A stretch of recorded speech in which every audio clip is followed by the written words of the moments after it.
Welcome to my channel. இன்றைக்கி நம்ம பார்க்க போகிற ரெசிபி மட்டன் சுக்கா. எப்படி பண்ணுறது பார்க்கலாம் வாங்க.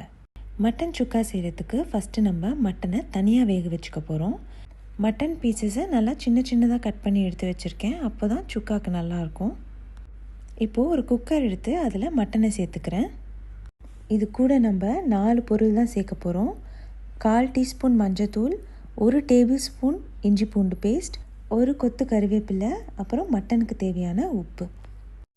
இது கூட 1 டம்ளர் தண்ணி சேர்த்துட்டு நல்லா கலந்து விட்டுட்டு குக்கரை மூடி வச்சிடலாம். இதை இப்போது மீடியம் ஃப்ளேமில் வச்சுட்டு 25 மினிட்ஸ்க்கு அப்புறம் ஆஃப் பண்ணிடலாம். இதுக்கு விசில் கணக்கு தேவையில்லை. மட்டன் வேகிற இந்த டைமில் சின்ன வெங்காயமும் காஞ்ச மிளகாயும் ரெடி பண்ணிக்கலாம். நான் இப்போது 1/2 கிலோ மட்டனுக்கு 200 கிராம் சின்ன வெங்காயம் எடுத்திருக்கேன். இதுக்கு சின்ன வெங்காயம் போட்டால் தான் அந்த டேஸ்ட் கொடுக்கும். தோல் உரித்து வாஷ் பண்ணி எடுத்து வச்சுருக்கேன். அதே மாதிரி 1/2 கிலோ மட்டனுக்கு 8லேருந்து 9 காஞ்ச மிளகாய் வரைக்கும் போட்டால் போதும். காரம் அதிகமாக வேணும்னு நினைக்கிறவங்க எக்ஸ்ட்ராவாக போட்டுக்கோங்க. எல்லா காஞ்ச மிளகாயும் நான் சிசர் வச்சு சின்ன சின்னதாக கட் பண்ணிக்கிறேன். உள்ளே இருக்கிற விதையும் தனியாக எடுத்துடலாம். விதை போட வேண்டாம், ரொம்ப காரமாக இருக்கும்.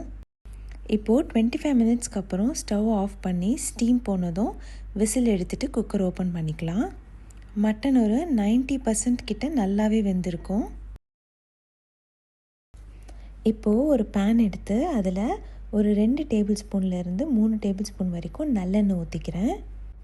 இதில் இப்போது 2 துண்டு பட்டை, ஒரு 4 கிராம்பு, கொஞ்சமாக சோம்பு இதெல்லாம் சேர்த்துட்டு நம்ம கட் பண்ணி வச்சுருக்கிற காஞ்ச மிளகாவையும் இதில் சேர்த்துக்கலாம்.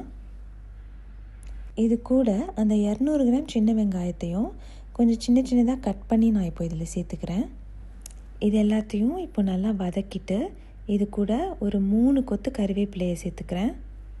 ஒரு 5 நிமிஷம் வெங்காயமும் கறிவேப்பிலையும் இது கூட சேர்த்து நல்லா வதங்கட்டும்.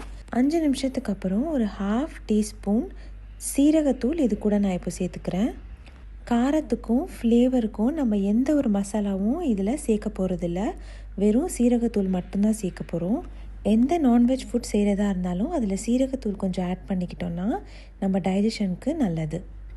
இஞ்சி பூண்டு பேஸ்ட்டும் உப்பும் நம்ம ஆல்ரெடி மட்டன் வேக வைக்கிறப்போ சேர்த்தாச்சு. அதனால் இப்போ எதுவுமே சேர்க்க வேண்டாம். இப்போது இது கூட நம்ம மட்டன் வேக வச்ச தண்ணியை சேர்த்துக்கலாம்.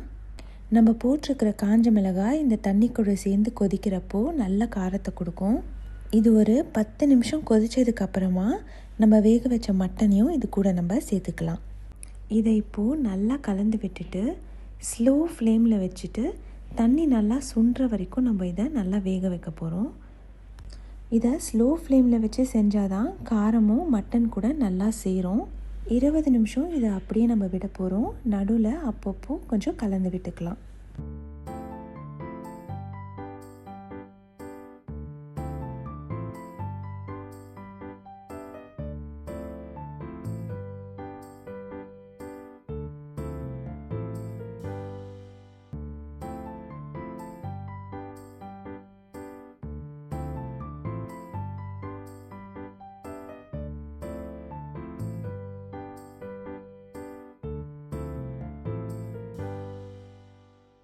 இப்போது 20 நிமிஷத்துக்கு அப்புறம் ஒரு கை ஃபுல்லாக கொத்தமல்லி பொடியாக நறுக்குனதை இதில் போட்டுடலாம்.